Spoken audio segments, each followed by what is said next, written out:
Welcome to the Ghastly Journal. Tonight I'll share the tale of a town that's as dark as the secrets it hides. Blackwood Hollow, a place where one woman's words would change everything.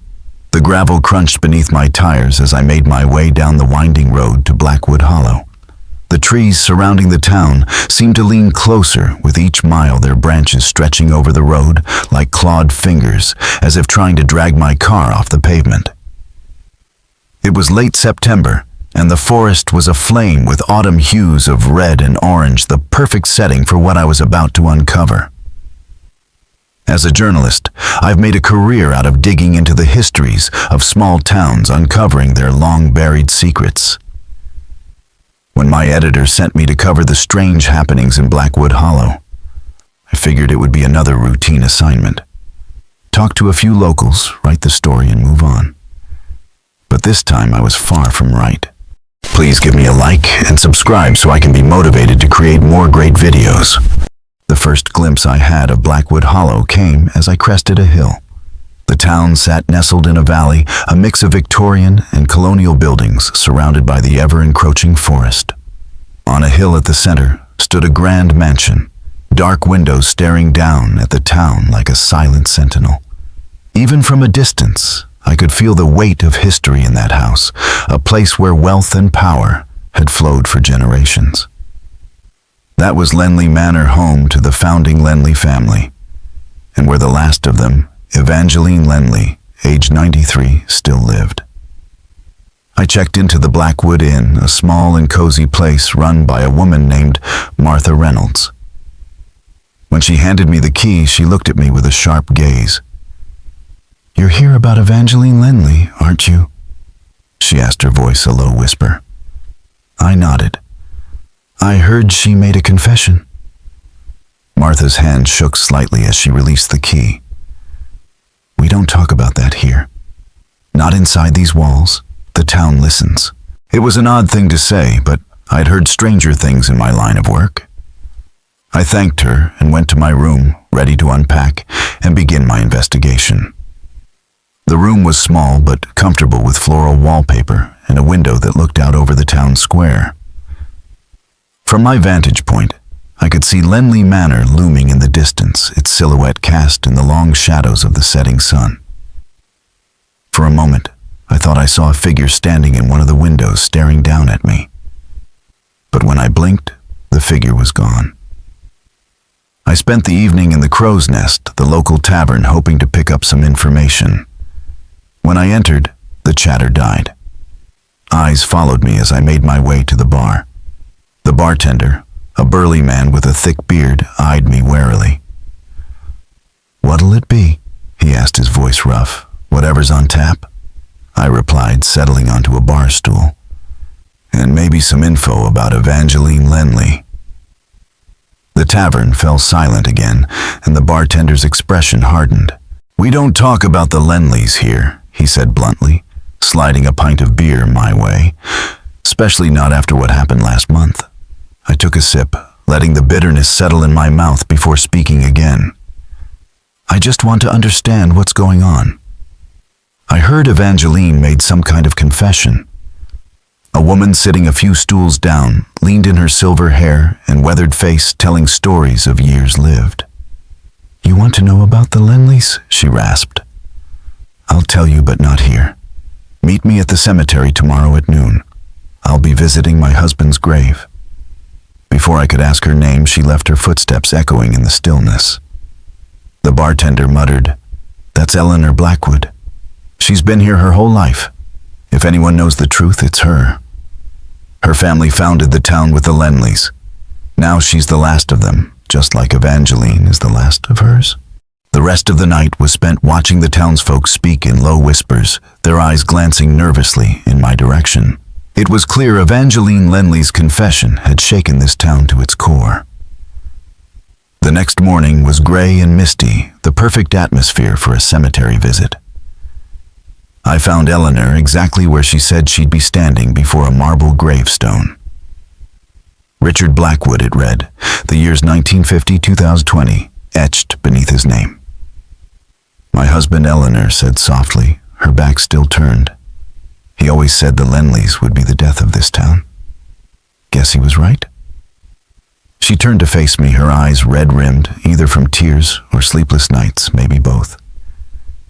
"You want to know about Evangeline's confession?" she asked, her voice steady but weary. I nodded. "Then first you need to understand the history of Blackwood Hollow," she began. And we started walking together. The cemetery was vast with headstones that told the story of the town's founding. "This place was built in 1843 by the Blackwoods and the Lenleys," she continued. "Business partners, friends. Some say more than that. They built everything, the lumber mill, the mines, all the lifeblood of this town. But the Lenleys, they were different. They had a way with people, a charisma that went beyond charm. My grandfather called it the Lenley charm. My grandmother called it the Lenley curse." We stopped at an imposing mausoleum, the name Lenley carved above the iron doors. Every generation, the Lenleys choose one woman to lead the family. She's the matriarch, the one who controls everything, the wealth, the future. Evangeline's been the matriarch for over 60 years. "Why a woman?" I asked. Eleanor's smile was bitter. "The Lenleys believe women are more attuned to certain energies. That's all Evangeline would tell me when we were girls. We used to be friends, you know. Before everything changed. What changed? Life choices. The weight of our family legacies." She sighed deeply. "Evangeline married my brother Thomas. They had a son, but both Thomas and the baby died under mysterious circumstances. Officially, it was carbon monoxide poisoning. But there were whispers. Whispers that Evangeline had sacrificed them for power, for longevity. The Lenley matriarchs live unnaturally long lives. Evangeline's mother made it to 105, her grandmother to 112. I tried to hide my skepticism. Small towns had a way of weaving tall tales, and it seemed Blackwood Hollow was no different. "And Evangeline's confession," I pressed. Eleanor's face grew serious. 2 months ago, Evangeline called a town meeting. Everyone attended. You don't ignore a summons from a Lenley, especially not the matriarch. There she stood, this frail woman who once held the room in her grasp, now confessing to something that would forever change the town's fate. Evangeline Lenley admitted to making a deal with something ancient, something that dwelled deep in the woods, a pact that had kept Blackwood Hollow thriving, but at a terrible price. What kind of deal? What price? Every 50 years, the matriarch must offer a sacrifice, someone who loves her unconditionally. In exchange, the town prospers and the Lenley family endures. Evangeline confessed that she had made the sacrifice of my brother Thomas and their son. I struggled to keep my face neutral.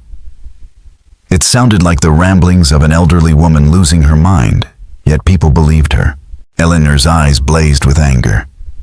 You didn't hear the conviction in her voice. And then there's the evidence. Evidence after Evangeline's confession, people started digging into the town's history. Like clockwork, every 50 years, someone close to the matriarch died under mysterious circumstances.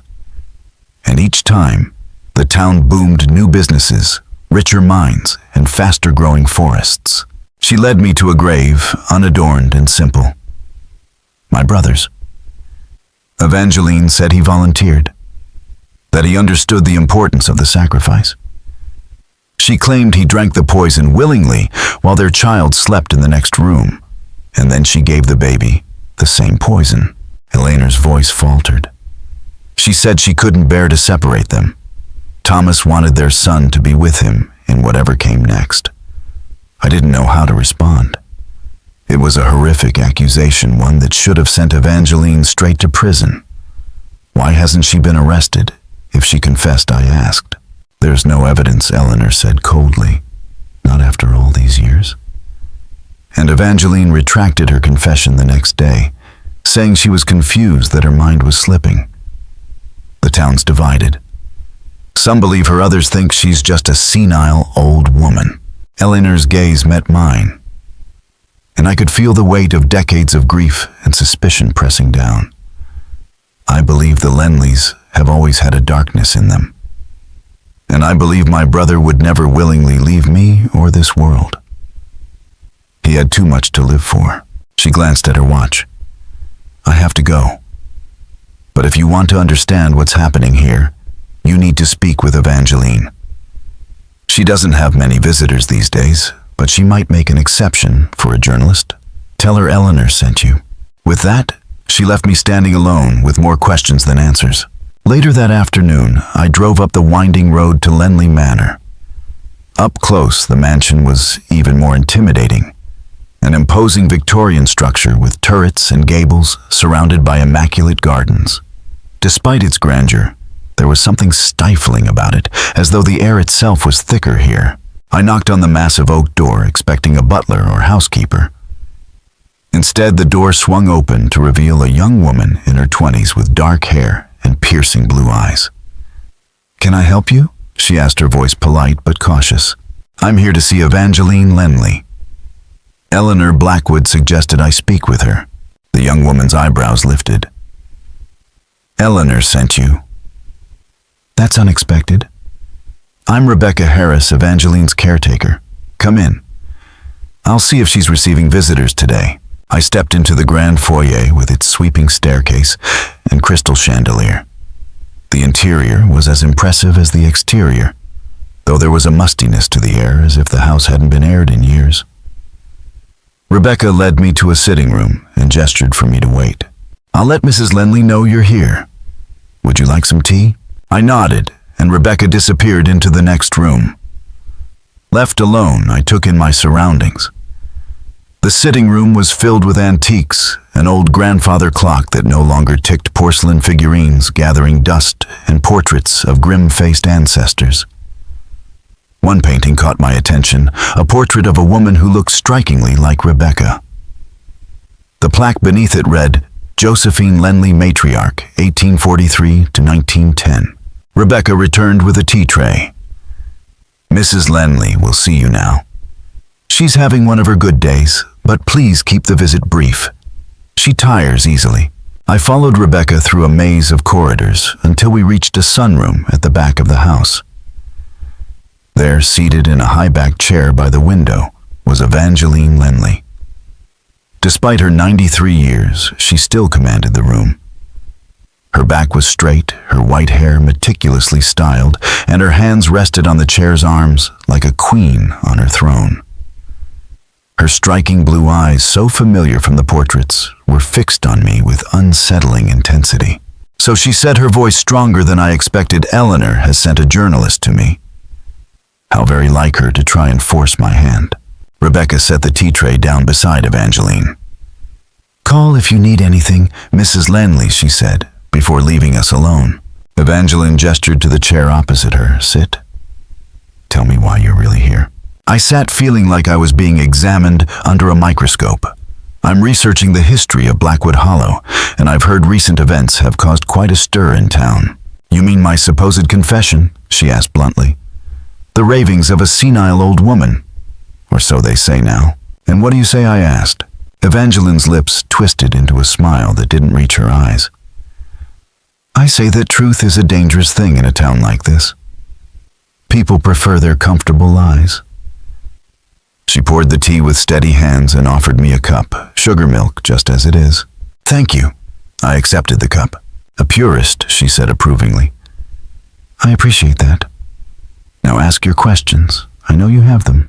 I took a sip, gathering my thoughts. "Did you confess to sacrificing your husband and son?" "Yes," she replied, startling me with her directness. "I did, and every word was true." "Then why retract your confession?" Evangeline's gaze drifted toward the window where the woods lay, beyond the manicured lawn. "Because I realized it wasn't my secret to tell. The arrangement between the Lenleys and what dwells in those woods has sustained this town for generations. Who am I to break that covenant in my final years?" I tried to keep my face neutral. "What exactly dwells in the woods, Mrs. Lenley?" Her eyes snapped back to me, sharp and clear. "Something old, Something patient. Something that was here long before the first settlers arrived and will be here long after the last human is gone. And this entity requires sacrifices. All gods do in their way. Ours just has more specific tastes. I set my teacup down with a clink. Mrs. Lenley, with all due respect, this sounds insane. She laughed, a dry sound like leaves rustling. Of course it does. That's why I retracted my confession. Who would believe an old woman claiming to have made deals with forest gods? Better they think me confused than confront the truth of what has kept Blackwood Hollow prosperous all these years. If what you're saying is true, why confess at all? Evangeline's expression softened for a moment, revealing a flicker of vulnerability. Because I am the last. There is no daughter, no niece, no female relative to take my place as matriarch. When I die, the covenant dies with me. I thought the town deserved to know what's coming. And what is coming, I asked, feeling a chill crawl up my spine despite the warmth of the room. She leaned forward, lowering her voice to a whisper. Hunger. The entity in the woods has been fed regularly for almost 200 years. What do you think happens when such a thing is suddenly starved? My blood ran cold. You're saying that without a matriarch, without these sacrifices, something bad will happen to Blackwood Hollow. I'm saying that deals have consequences, especially when broken. The people of this town have enjoyed prosperity born of blood. Soon they'll learn the true cost. Before I could ask another question, the door opened and Rebecca reappeared. Mrs. Lenley needs to rest now, she said firmly. Evangeline didn't protest as Rebecca helped her from her chair, which suggested our conversation had worn her more than she let on. Visit the library, she said, her voice thin but still carrying weight. Ask for the town records from 1843. Read about the founding of Blackwood Hollow. Then you'll understand. I thanked her and left Lenley Manor, my mind swirling with what I had just heard. Part of me wanted to dismiss Evangeline's claims as the ramblings of an old woman losing her grip on reality. But the conviction in her eyes, the certainty in her voice, made it impossible to ignore. The Blackwood Hollow Public Library sat in a beautiful Greek Revival building right on the town square. Inside the librarian, Helen Porter gave me a suspicious look when I requested the town records from 1843. Research, I explained. I'm writing about the founding of the town. Helen pressed her lips into a thin line. Those records aren't typically available to the public. They're fragile and need special handling. When I mentioned Evangeline's name, Helen's demeanor shifted. I see, she said. Well, in that case, follow me. She led me to a room at the back of the library, unlocking the door with a key around her neck. Inside was a small archive shelves lined with leather-bound books and acid-free boxes. The founding records are here, Helen said, pulling a large book from the shelf. Please use these gloves when handling it, and don't remove anything from this room. She placed the book on a table, handed me white cotton gloves, and left me alone with the records. The book was a journal, and the first entry was dated April 15th, 1843. The handwriting was elegant, but difficult to read, and the ink had faded with time. The author identified herself as Josephine Lenley, wife of Edmund Lenley, and mother to 3 children. As I read, a disturbing narrative took shape. Josephine described the harsh winter of 1842-43, how their expedition had gotten lost in the mountains, how they had run out of food and resorted to desperate measures to survive. She wrote about discovering the valley that would become Blackwood Hollow. It seemed too perfect fertile soil, abundant game timber, and veins of silver in the mountains nearby. But the valley wasn't empty. Josephine spoke of encounters with something ancient, something that walked between the trees. Strange symbols were carved into the oldest oaks, and offerings had been left at the forest's edge by indigenous peoples long before the Lenleys arrived. Then came the entry that made my blood run cold, May 10th, 1843. Edmund and Richard Blackwood insist we can build here, that this valley is perfect for our settlement. They dismiss my concerns about the forest entity as superstition. Last night it came to me in a dream. It showed me what would happen if we stayed prosperity beyond imagination, but at a price. It requires acknowledgement, sacrifice, a covenant passed from mother to daughter, keeper to keeper. I have agreed to its terms. May God forgive me for what I must do. The following entries detailed the rapid construction of the settlement, the discovery of the silver vein, the miraculous fertility of the soil. Then came July 3rd, 1843. It is done. Edmund discovered my arrangement with the forest entity. He was furious, threatened to expose me to the others. I explained that his anger was misplaced, that what I had done was for our future, for our children. He wouldn't listen. The entity gave me no choice. It required a first sacrifice to seal our covenant. Edmund's blood has nourished the soil of our new home. Josephine explained that she told the others Edmund had been attacked by a bear while hunting, and they believed her. Richard Blackwood suspected something, but didn't speak out, not now that Josephine carried the power of the covenant. I sat back, my heart racing. Josephine Lenley had murdered her husband and passed it off as an accident, the first sacrifice to whatever dwelled in the forest. The journal continued with entries about the growth of the settlement, the births and deaths of townsfolk, and the increasing influence of the Lenley family. Josephine wrote about teaching her eldest daughter Margaret about the covenant preparing her to be the next matriarch. The final entry was dated December 31st, 1859. The time approaches for the next great sacrifice. The entity grows hungry. Margaret understands her duty as the next matriarch. She has chosen Richard Blackwood's youngest son despite her affection for him. The covenant must be maintained. The town must prosper. This will be my final entry. I pass the responsibility to Margaret now, along with this journal. May she guard our secret well. I closed the book, trembling despite the gloves. If this journal was authentic, the Lenley women had been offering sacrifices to some forest entity for nearly 200 years, roughly once every 50 years, just as Eleanor had said. But was it true, or was this an elaborate delusion passed down through generations of Lenley women? Over the next few days, I spoke with townspeople, dug through historical records, and tried to discern fact from fiction. The town's history did show an unusual prosperity, punctuated by unexplained deaths about every 50 years. Thomas Blackwood and his infant son had died in 1973, which aligned with the pattern. On my fourth night in Blackwood Hollow, I was woken by a knock at my door. It was well past midnight, and my instincts immediately kicked in. I approached cautiously. "Who is it?" I called. "Rebecca Harris," came the reply. "Evangeline's caretaker. Please, I need to speak with you."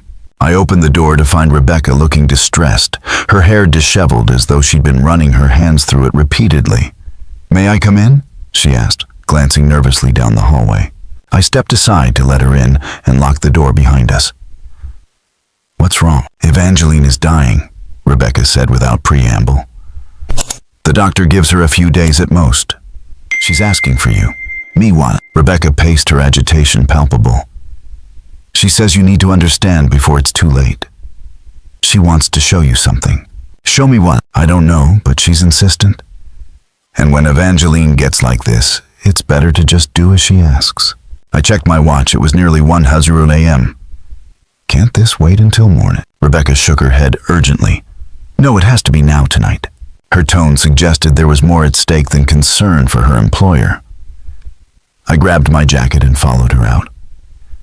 We drove in silence up the winding road to Lenley Manor, the mansion looming even more ominously in the dark, with only a few windows lit. Inside, Rebecca led me through the quiet house to Evangeline's bedroom. The room was vast, dominated by a 4-poster bed, where the elderly woman lay propped up on pillows. Despite her frail condition, Evangeline's eyes were sharp and alert as we entered. "You came," she said, her voice weaker than before. "Good. We don't have much time." Rebecca moved to Evangeline's side, adjusting her pillows. "I'll leave you two alone," she said. But Evangeline grasped her wrist. "Stay," the old woman commanded. "You need to hear this too." Rebecca nodded and took a seat beside the bed. I stood uncertainly, unsure of what was happening. "I've read Josephine's journal," I said. About the founding of the town, the covenant with the forest entity. Evangeline nodded slowly. Then you know part of the truth, but not all of it. She gestured to a drawer in the bedside table. Rebecca, give it to me. Rebecca opened the drawer and removed a small leather-bound book, handing it to Evangeline. The old woman ran her fingers over the worn cover before offering it to me. My journal, she said. I've kept it for over 70 years, just as every matriarch has since Josephine. Read the last entry. I opened the journal to the final page, dated only 3 days ago. I have made my decision. The covenant must end with me. There is no suitable heir. And even if there were, I could not in good conscience pass this burden to another. The sacrifices, the lies, the weight of it all. It ends now. The entity will be angry. It will be hungry. But perhaps without a matriarch to focus its attention, its influence will dissipate over time. Or perhaps not. Either way, I cannot continue this legacy of blood. Rebecca suspects something is wrong. She's more perceptive than I gave her credit for. I see Josephine in her, though she doesn't know her true heritage. It's better that way. Let her live free of the covenant, of the responsibilities that have burdened the Lenleys for generations. Tomorrow I will show them both. Rebecca and the journalist, the heart of the covenant. They deserve to know what comes next. I looked up from the journal, my mind spinning. What do you mean Rebecca doesn't know her true heritage? And what is the heart of the covenant? Evangeline's gaze shifted to Rebecca, who was watching her with a mixture of confusion and apprehension. Tell her, Rebecca. Tell her your mother's name. Rebecca swallowed hard. Sarah Harris? She hesitated. And before she married David Harris? Sarah Lenley. Evangeline nodded. The daughter of my younger brother, Jonathan. I took her in after her parents died in that car accident. Raised her as my own until she met David Harris and fell in love. They lived normal lives until they died, and you came back to Blackwood Hollow to care for your great aunt. Rebecca's face went pale. You're saying I'm a Lenley, that I'm related to you by blood. You are more than that, child. You are the last female descendant of the Lenley line, the rightful next matriarch. The room fell silent, the weight of Evangeline's words hanging in the air. Rebecca stood abruptly, backing away from the bed. No, she said, shaking her head. No, that's not possible. My mother never mentioned any of this. She would have told me. She didn't know, Evangeline replied. I made sure of it. I wanted at least one branch of our family to be free from the covenant. But now Evangeline gestured weakly at herself as circumstances forced my hand. What does this have to do with me? I asked, trying to refocus the conversation on why I had been summoned in the dead of night. Evangeline's piercing blue eyes, now that I noticed the same shade as Rebecca's, fixed on me. You are a witness, an outsider, someone who can tell the truth if things go wrong. Wrong, how I asked, feeling the weight of her words, but still not understanding where this was headed. Instead of answering, Evangeline struggled to sit up. Help me, she commanded. We need to go to the woods. Rebecca and I exchanged concerned glances. Mrs. Lenley, you're in no condition to leave this bed, Rebecca protested. I will die in the next day or two, regardless, Evangeline said matter-of-factly. I would rather meet my end under the stars than in this mausoleum. Now help me up. Against my better judgment, I assisted Rebecca in getting Evangeline out of bed and into a wheelchair. We dressed her warmly. The September nights were getting cold, and Rebecca found a powerful flashlight for our journey. As we left the mansion, Evangeline directed us toward a path that led into the woods behind the property. The path was well maintained for the first 100 yards, but soon grew more rugged. Eventually, the wheelchair couldn't go any further. I'll have to carry her, I said to Rebecca, who nodded gratefully. I lifted Evangeline from the wheelchair, surprised by how light she was, and followed her whispered directions deeper into the forest. Rebecca led the way with the flashlight illuminating the path ahead. After about 20 minutes of walking, we reached a small clearing. In its center stood a circle of standing stones, each about 4 feet tall. They were rough-hewn and covered in moss, but even in the dim light, I could make out symbols carved into their surfaces. The same symbols I had seen on the iron door of the Lenley mausoleum. "Set me down in the center," Evangeline instructed. "Mrs. Lenley, I don't think I started, but she cut me off." "Do it," she said, her voice suddenly commanding, carrying the weight of decades of authority. Reluctantly, I did as she asked, gently placing her on the ground in the center of the stone circle. Rebecca knelt beside her, concern etched on her face. "What is this place?" she asked. "The heart of the covenant," Evangeline replied. "The first matriarch, Josephine, found it when the Lenleys settled here. The indigenous people of this region knew of it, left offerings here. Josephine learned to communicate with the entity through this place. As if on cue, a wind picked up, rustling the leaves around us. It seemed to come from all directions at once, converging on the stone circle. It knows I'm here," Evangeline said, a hint of satisfaction in her voice. "It knows what I intend, which is what exactly I asked, my unease growing." Evangeline reached into the pocket of her robe and pulled out a small vial of dark liquid. "To break the covenant once and for all." Rebecca's eyes widened. "What is that?" "The same poison I gave Thomas and our son," Evangeline replied calmly. "Quick, painless. The entity prefers living sacrifices, but it will accept my death as the final payment, especially here in its sacred space." Mrs. Lenley, Rebecca lunged forward, trying to take the vial, but Evangeline held it away from her. "You don't understand, child. This is the only way to end it. Otherwise, the hunger will grow, and it will demand a new matriarch. It will call to you, Rebecca, in your dreams, in your waking hours. It will not relent until you accept the covenant, or until it takes its due another way." There has to be another solution," I said, trying to reason with her. "We can get help. Experts who study folklore, anthropologists." Evangeline laughed bitterly. "Do you think I haven't tried? For decades I've searched for a way to break the covenant without bloodshed. There is none. The entity requires blood. Lenley blood to end what Lenley blood began." The wind had grown stronger, swirling around us like a vortex. The temperature seemed to drop suddenly, my breath visible in the air.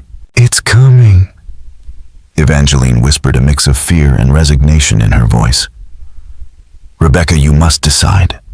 Accept the mantle of matriarch and continue the covenant, or help me end it now with my death." Rebecca was shaking, tears streaming down her face. "I can't. I don't want either of those things. This is insane." "Insanity would be ignoring the truth before your eyes," Evangeline replied. "Look around you, child. Feel it. The entity is here." And indeed, something had changed in the clearing. The moonlight seemed different, filtered through something I couldn't quite see. The shadows between the trees deepened, shifted in ways that shadows shouldn't move. "What happens if the covenant ends?" I asked, my voice barely audible over the wind. "What happens to the town when the prosperity ends?" Evangeline said simply, "The unnatural good fortune that has sustained Blackwood Hollow for generations will cease. The mines will run dry. The forests will stop regenerating so quickly. Crops will fail, but the sacrifices will end too. No more blood on Lenley hands." Rebecca was looking around wildly, her eyes wide with fear. "There's something here," she whispered. "I can feel it watching us." "It's always been watching," Evangeline said. "From the moment the first Lenley set foot in this valley, waiting hungry." She uncorked the vial, the action deliberate and unhurried. "This is my choice, my final act as matriarch." "Wait," Rebecca cried out. "There has to be another way. Maybe I could become the matriarch, but change the terms. Negotiate a new covenant." Evangeline paused, the vial inches from her lips. "That's not how it works, child. The entity doesn't negotiate. It demands." "But you negotiated once I pointed out, desperately trying to stop what was happening. Josephine made the original covenant. Surely it can be changed." A thoughtful expression crossed Evangeline's face. "Perhaps, but the price would be steep. The entity doesn't give something for nothing." The wind suddenly died, leaving an eerie silence in the clearing. The moonlight seemed to concentrate on the stone circle, illuminating us in a pale glow. It's listening, Evangeline whispered. It's curious. Rebecca took a deep breath, visibly steadying herself. If I accept the role of matriarch, can I try to change the covenant to find a way that doesn't require human sacrifice? Evangeline's expression was grave. You can try, but be warned. The entity is old and cunning. It may agree to your terms, only to twist them later.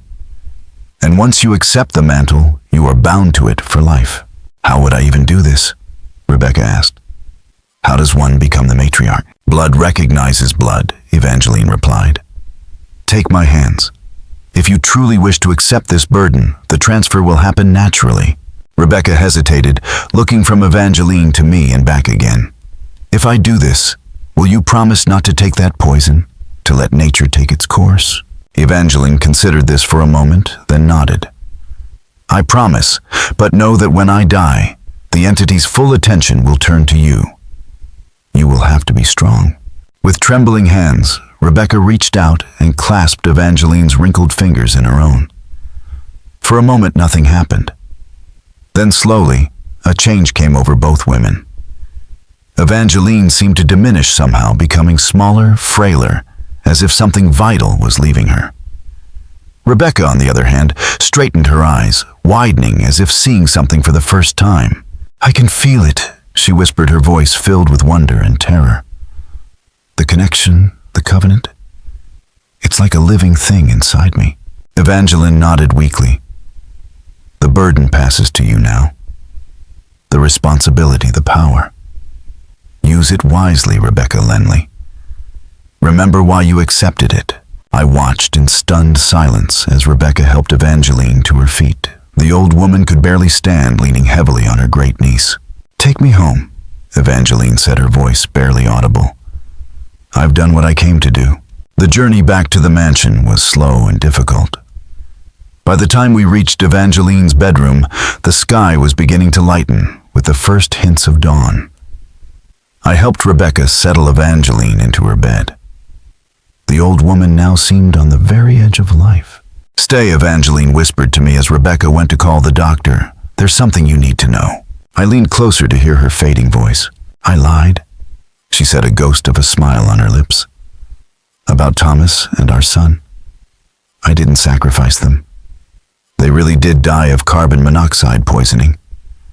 An accident, a faulty heater. I couldn't. I loved them too much. I loved. Then who was your sacrifice 50 years ago? I asked, confused. No one, Evangeline murmured. I broke the covenant. I thought I could defy the entity, that my will was strong enough. I was wrong. The entity took its due anyway.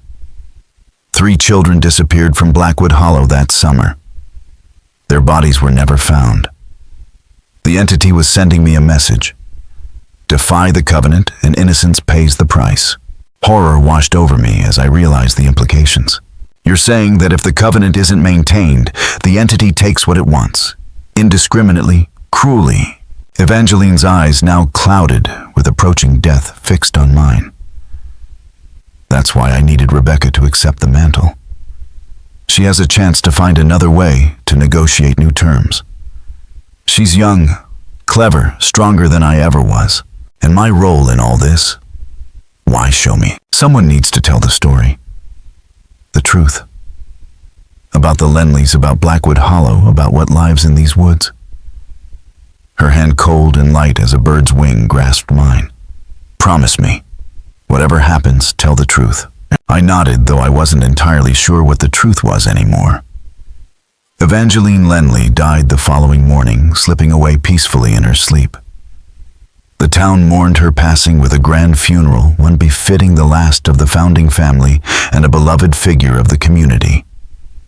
I watched from a distance as they laid her to rest in the Lenley mausoleum. The faces of the townsfolk bore a mix of grief, respect, and something almost like relief, though I couldn't tell if it was for her passing or for the end of a long chapter. After the service, Rebecca approached me, visibly changed from the young woman I had first met at Lenley Manor. There was a gravity to her now, a presence that commanded attention, and for the first time, I saw the weight of her lineage in the way she carried herself. You're leaving, she said, her voice steady. It wasn't a question, just an observation. Tomorrow, I confirmed. I've gathered enough for my article. And what will you write? She asked. I considered her question carefully, trying to find the right way to express the story that had taken root in my mind. The truth as I understand it, I said slowly. That Evangeline Lenley was the last of a long line of remarkable women who shaped this town in ways few people understood. That her final confession was an attempt to come to terms with a family legacy too complex for most to comprehend. Rebecca nodded slowly, absorbing my words. And the covenant, the entity in the woods? I'll present it as local folklore, I said, choosing my words with care. A fascinating example of how small towns create narratives to explain their histories. I paused, the weight of the story settling on me. Unless you'd prefer I tell a different story. A small knowing smile touched Rebecca's lips, reminding me of Evangeline in that moment. No, that's probably for the best, she said quietly. Some truths aren't meant for the wider world. What will you do now? I asked, curiosity bubbling up. Will you stay in Blackwood Hollow? Rebecca met my gaze, her blue eyes, those striking Lenley eyes, locked with mine. I have to. This is my home now. My responsibility. Her voice was firm, but there was a softness to it, as well as though she was speaking not just to me, but to herself, affirming her place in this strange, heavy legacy. I've been having conversations with the entity. She continued, her voice steady, though there was a new sharpness to it. Testing boundaries, proposing alternatives. Any success, I asked, captivated by the depth of her involvement. Some, she said, her tone measured. It's willing to accept different kinds of sacrifices, time, energy, devotion. Blood is still its preference, but not necessarily life. I'm learning its language, its desires. It's going to be a long process. I couldn't help but admire her determination and courage, the way she was embracing something I could hardly begin to comprehend. If you ever need someone to talk to, someone who knows the truth, Rebecca said, reaching into her pocket and handing me a business card with her phone number. I'll be here. I may take you up on that someday, I said, pocketing the card. In the meantime, be careful what you write. Words have power, especially when they concern things like our friend in the woods. We parted with a handshake that felt significant somehow, like an unspoken agreement between us, sealed by our shared understanding of the strange and dangerous world Rebecca had inherited. The next morning, I drove out of Blackwood Hollow. As I glanced in my rear-view mirror, the town receded behind me. Lenley Manor stood on its hill, watching over the valley as it had for generations. Beyond it, the ancient forest stretched into the distance, keeping its secrets close, as it always had. Since then, I've written and rewritten this account several times, never quite satisfied with how to tell the story of Evangeline Lenley and her final confession. Is it a tale of an elderly woman's delusions, a family myth taken too seriously? Or is there something true at its core, something ancient and hungry that dwells in the woods around Blackwood Hollow? I don't know if I'll ever publish this version of events. Some stories, as Rebecca said, aren't meant for the wider world, but I made a promise to tell the truth. And this is the truth as I experienced it. As for Blackwood Hollow, I check the local news occasionally. The town seems to be thriving under the guidance of its newest resident, Rebecca Lenley Harris, who recently established a charitable foundation to preserve the town's forests and historical sites. The mining company reported an unexpected discovery of a new silver vein, ensuring employment for years to come. The lumber industry is booming with sustainable practices, allowing for faster regrowth than anyone anticipated. Sometimes I think about visiting again to see how Rebecca is managing her role as the new matriarch, to ask her what price she's paying for the town's continued prosperity.